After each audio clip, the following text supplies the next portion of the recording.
It's really funny how some things work out. 2025, got my first paycheck, and what do you know? To my surprise, I'm absolutely, utterly destroyed on taxes. I just absolutely just raked over the coals. I will use exact numbers in this case, but don't always count on me using exact numbers. But just to recap from a previous video, is I had a bonus that I worked all year long to get. Since it was a slow year, it took longer than necessary to get my practical exams done. There is a combination of online courses, practical examinations, oral examinations, and certificates in order to get this bonus. And when it was said and done, I was supposed to receive around $1,500. Not a lot of money, but something that when you're in a situation like how things have been for me financially recently, I absolutely 100% need it. So I check my pay stub, which is almost impossible using the ADP app, and nearly $600 is absorbed just with taxes.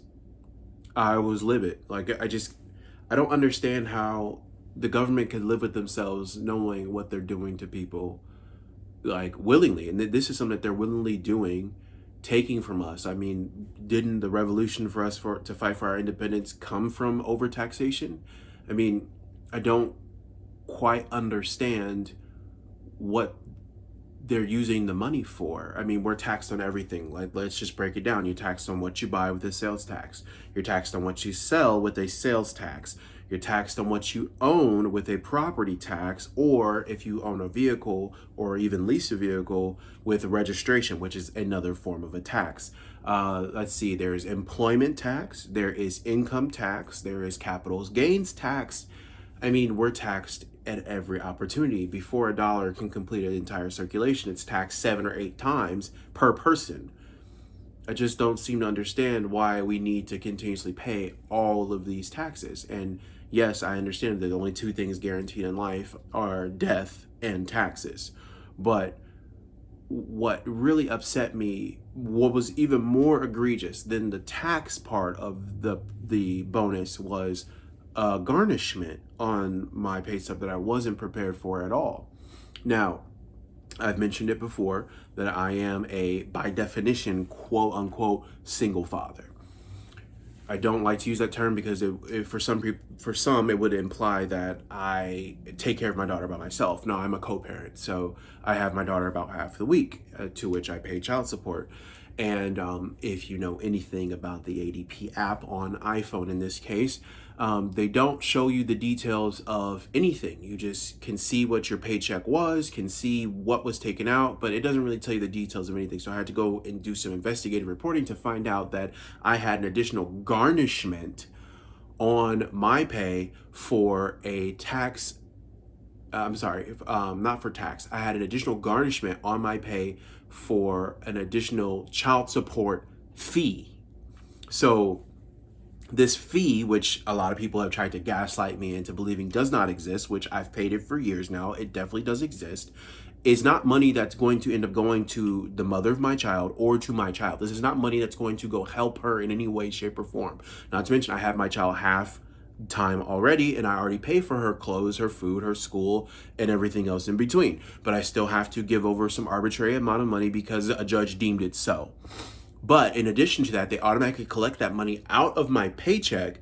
And then on top of that, now at the end of the year was here, they charged me an additional fee for giving me the privilege, the oh so lovely privilege of being able to do so, as if I asked them to do that and as if I wanted them to do that. It was a fee for the fact that they took money from me. Imagine being charged money for someone taking money from you, or for you paying something.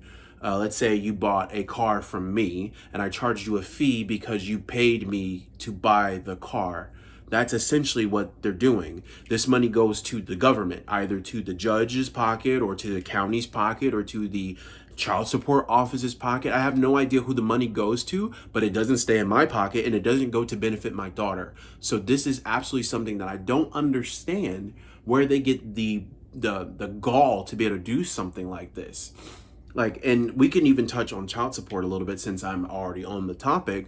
I'm not necessarily against child support. There are some men out there who, women too, we can't just, let's not just put this on the men. There are some people who don't want to financially provide for their child, and this leaves the child as nothing but a ward of the state, once again on the taxpayers' dime, like myself or you and all the millions of other people in this country who contribute to taxes for no other reason than the government has a big gun.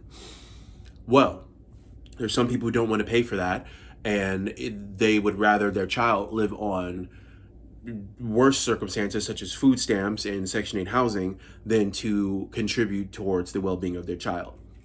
Here is where I find it's a good thing, because in those cases where the money is used efficiently, properly, and responsibly for the child, that's fine. I'm okay with that. It provides a sense of stability for the child. Where I don't have where I'm not okay with child support is in the cases of paternity scams, which happens more often than you think. And I'm one of those people who believe that, married or not, that a paternity test should always be involved when a child is born, just because there's so many cases of paternity scams going out there where someone signs away on a birth certificate. Now they're responsible for 18 years for this child that may not even be theirs. So in those cases, child support can be a very bad thing and overreaching. And in this other case where there's a garnishment for a fee that they're going to impose on me for having the privilege of taking my money, this is also where I'm not okay with child support. I'm sure there's probably other garnishments and fees and things like that that exist in some shape or form where the government does this, but I'm specifically talking about in this case where it pertains to child support. I'm absolutely against this. This is not fair. It's really not fair. A fee is defined as a charge for services being rendered. So what service was rendered on my part that I had to pay for it? I'm not really getting that. How can you charge a fee to someone to digitally take the money out of my account by force? I don't know. If anyone has any way to explain that to me in the comment section. Yes, there could be fees associated with transferring monies and things like that. Maybe there's a fee associated with that, sure. But then again, when you're forcing someone to do it, then you shouldn't charge them a fee to do so. It should come out of whatever amount that was deemed to be paid. I don't know. Maybe I'm taking it too far. But the thing that really starts to upset me about all of this is the idea of what I like to deem, or I'm going to maybe come up with a term, as economical leeches. That's what some of these people are. And what I mean by that is an economical leech, which I'm probably going to use all the time, is a person or an entity that adds nothing of value to the economy, but still benefits from the size of the economy. So that could be bureaucratic elites. It can be certain professions, which I'm not going to touch on right now. It can be certain types of people who do certain things where they know how to game the system. Don't necessarily want to call those people out right now because it's not the video for that.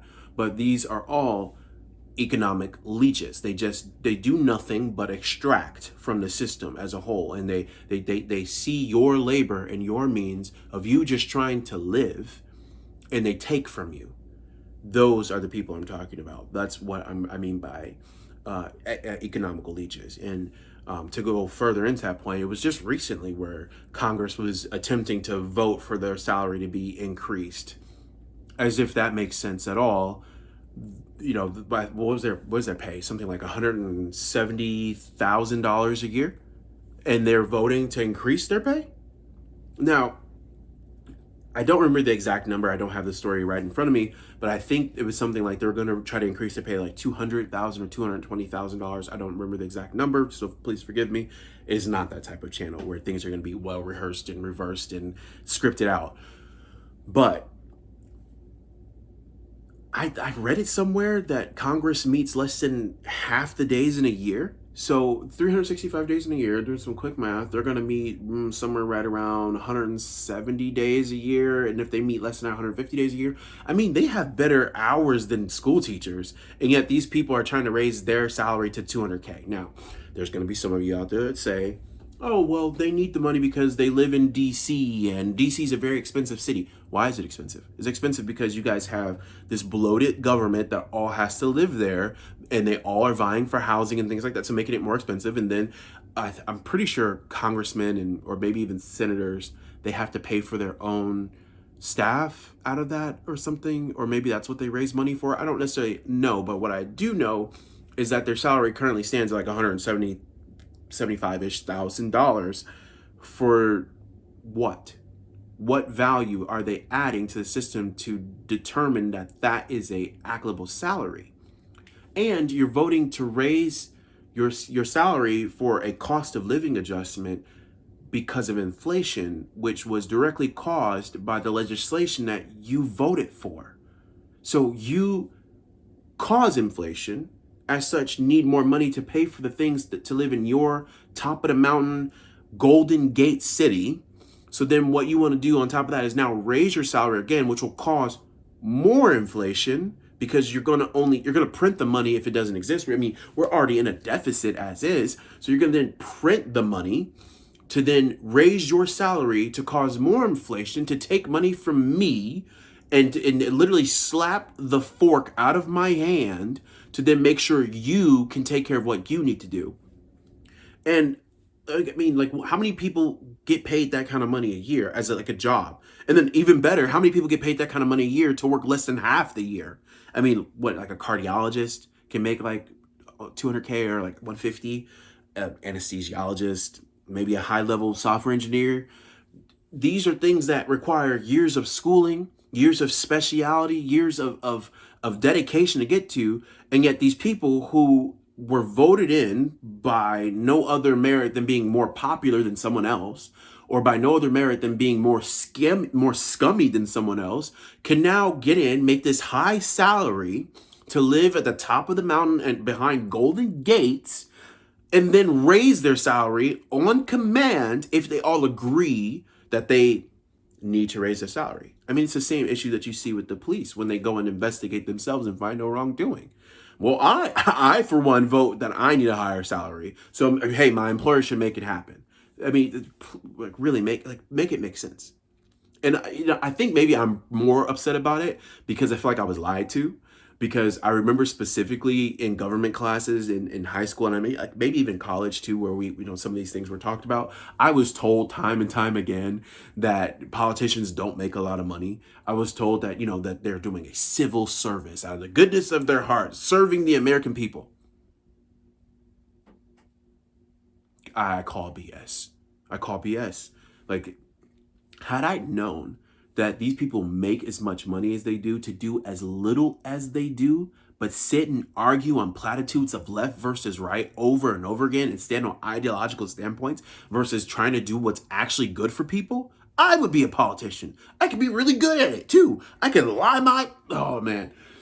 I could grift for some money if I really wanted to, but it's not. I thought it would make me a grimy person to go after that type of career, so it never interested me. It never interested me. But now I see you can just go in, do absolutely nothing for your constituents, and make a lot of money. And then you can back trade and do backroom deals, and you can inside trade without any worries at all. I mean, it's the perfect crime. No, actually, it's not even a crime. It's legal for them to do it, but let you or I do it, and we'll find ourselves in jail. Why is it okay for these people to continuously do the things that they do? I just don't understand. So I guess maybe it's the time where I should probably draw some conclusions. I don't necessarily want to make doom and gloom videos all the time, but when something really bothers me and it gets under my skin, I just have to talk about it. And this is a way that's going to help either keep me grounded or remind me of where I came from, so that way I can just keep this as a video record. And one thing I want to make you all aware of, if anyone watches this, is that they take from us to enrich themselves. They are not here to help you. They're not here to help me. They're not here to make sure that the country's a better place. They're here to only enrich themselves. They don't care. They don't care about us. They don't care about you. They don't care about your grandma. They don't care about your child. They grandstand on these points and make it sound like they care. They try to suddenly act like they care about children when there's a problem with pew-pews at schools. They try to act like they care about children as it pertains to adult content and require IDs. But in actuality, they don't care. What they actually care about is making sure you continue to go to work, to make the money, to then be a slave to the system, to be held down by the handcuffs of debt and consumerism and dopamine, just enough so that way you can wake up the next day and do it again, so that way you can go make them more money so they can boast about their job creation stats and the size of the GDP, so they can just continue to keep the cycle going. And these people have multiple mansions. These people have very nice tailored suits, and they have jewelry, and they have stocks in some of the largest companies. And yet we allow these people to be the ones that vote if you or I end up going off to some foreign land to fight a war. This is not a political channel, but when you realize how deeply ingrained politics are into our lives and into just the dollars that me and you are just trying to create for ourselves, just to make sure we can eat, just to make sure that this roof stay roofing, then you'll see that there's no one, left or right, who cares really about you. They're not here to help you. You can only help yourself. And the only way you're going to be able to help yourself is by digging in your heels, trying to find a way, educating yourself, and moving forward. So, couple ad values for you guys today. If you're a man out there, because we know 90% of child support is paid from man to woman. If you're a man out there, a young man out there, you need to try to avoid child support at every chance that you can get. I have it on me, and don't make the same mistake I did, right? There's things I could have done to prevent this.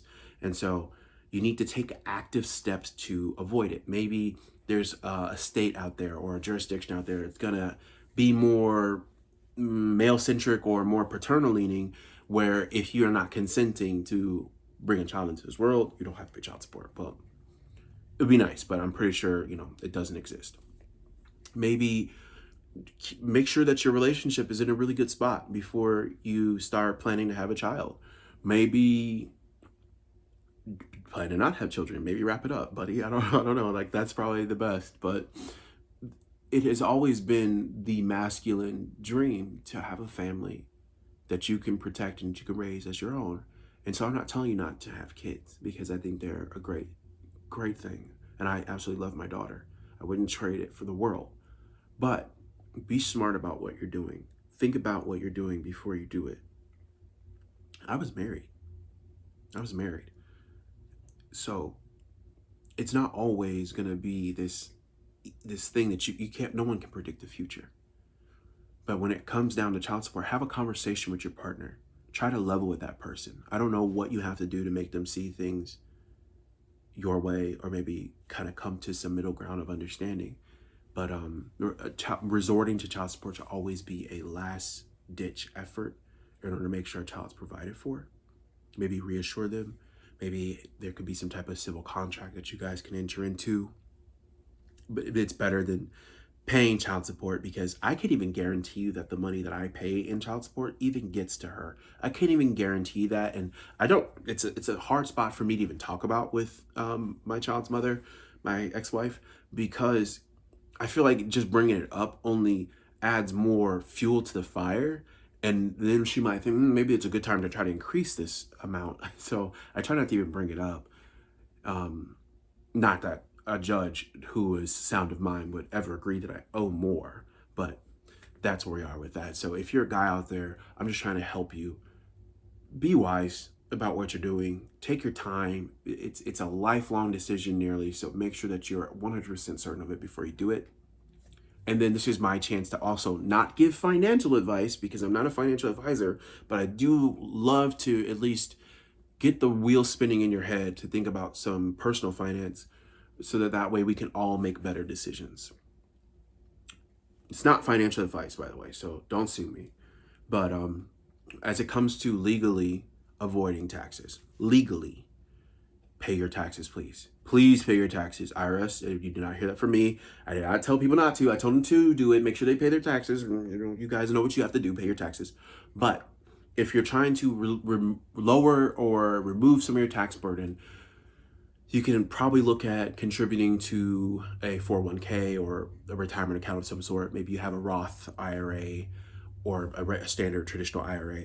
I know that money is depending on the account, some of those monies are not pre-tax, they're only post-tax, and then the tax depends on how much you're pulling out and if you're up at the age of retirement. So if you're trying to reduce some of that tax burden, that could be an option for you. In some states, contributing money to a health savings account also is a way to lower that pre-tax amount, because that your employer puts that money into the health savings account before it goes to taxes. So that's been my personal experience with it. So make sure you do your own research, maybe consult a tax attorney about it before you sign up for anything like that. If you're a gig worker of any sort, like whether you do Uber Eats or DoorDash or Instacart, whatever, I do believe they issue 1099s. And in those cases, then you should be able to have itemized deductions instead of taking the standard deduction.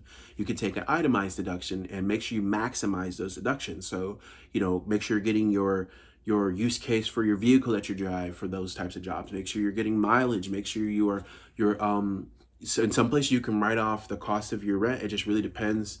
I don't take this as like 100% tax advice. That's not my job here. I just want to help you kind of get the wheels turning, so you realize that maybe you're leaving money on the table somewhere, and that you need to make sure that you're getting the absolute most out of it. I know, like, even you can even claim like your legal fees or tax preparation fees. Some types of interest can even be claimed as well, depending on what types of interest you're paying out there on the loan. Whether it's school loan interest or whatever. So just make sure you're cognizant of the different types of ways that you can save some of the money, so that when you get hit like I did with a almost 50% tax on a bonus that is rightfully mine that I earned, that it doesn't hurt nearly as bad come tax refund time or in general. Okay, so for those of you who have stuck around this long, thank you so much. And there's just one brief announcement that I'm going to come out with here. I've only been doing this for a very short time. I don't even know if there's anyone out there who even cares. But there's something I'm going to do for myself. And I think it would be interesting for you guys to see as well. I am going to start a video series. I don't necessarily know what the title is going to be, but here's the premise. It's going to be from poverty to financial independence. And I want to kind of vlog in a way. It won't be vlogging, because I'm not going to be holding the camera and telling you everything I'm doing, because that's just not really my style, and it's no longer 2013. But I will kind of video recap some of the things that I'm doing, and I'm thinking on a weekly basis that I'm doing outside of just my day job, and keeping track of those finances all inclusively. So keeping track of my budget, as well as how much I'm saving, what I'm going to invest, and then what I'm doing in order to move more towards financial independence. I think it'd be really cool as a video series where it's done once a week, and then maybe after 6 months or so, we can kind of recap the entire thing and look at where I was successful, where I failed, and then come up with a plan on how we could make adjustments. Or maybe we do it once a quarter. I think that'd be really great too, to look at it once a quarter after the video's been done for that week. Go once a quarter into it, and then talk about where I was successful, where I failed, and where some areas of improvement can be. And I can use you guys as a resource, and you can use me as a resource, and we can bounce ideas off each other to kind of see what can we do better. So starting this next week, I am going to start door dashing for the first time since like the pandemic. I don't enjoy that type of work. It's been terrible. There are some other gig style 1099 contract work that I typically do. It's typically involving data entry that I do have on the side. I think I may have a contract for that coming up here soon too, so I'll keep track of that as well. And then just maybe even some more like non-traditional ways that you can make money. I know that there's some people out there like donate blood or plasma. I'm not really a fan of that, but I might consider doing that as well. And there's some more like small business style ventures that some people do. I'm not really 100% counting on those right away, because the situation for money right now is not the best. And so it's better for me to kind of hang on to money versus spending money to go make money. I can't really afford investing into a new project right now. But I just wanted to be transparent with you guys. I feel like that is going to make this whole process of what I'm doing a lot better. Not just for me, but for you guys too. It might be even more enjoyable. You just have to be, you have to stay alert and realize like what's happening out here. Seize every opportunity you can. Save your money. And remember, it's not about how much you earn. It's about how much you keep.